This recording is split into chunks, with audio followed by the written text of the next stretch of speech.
From this to this. Hello mga Frenny! Dumating na nga pala ang order ko sa online. Isa nga pala itong rock organizer. Pwede siya sa kitchen, sa bathroom, o kahit saan. Binili ko nga pala itong mga Frenny para ilagay sa aming sala, para lagyan ng aming lotion, pabango, at kahit ano pang mga gamit na pwedeng mailagay dito. Ang ganda kasing tignan kapag may kanya-kanyang lalagyan yung mga gamit para hindi rin tayo mahihirapan maghanap kung saan-saan.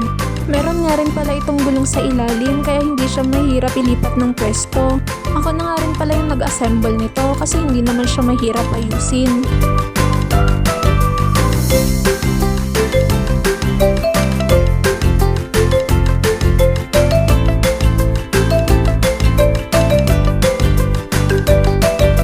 And now it's done! Nalagay ko na yung mga gamit na ilalagay ko dito. Yung mga ginagamit sa araw-araw gaya ng lotion, pabango, suklay, at iba pa. Inayos ko na rin pala yung kabilang lalagyan. Dito nakalagay yung reading books ni Jacob at saka yung mga laruan niya. Maganda kasi tingnan kapag malinis yung bahay, diba? Hanggang dito na lang muna. Bye-bye!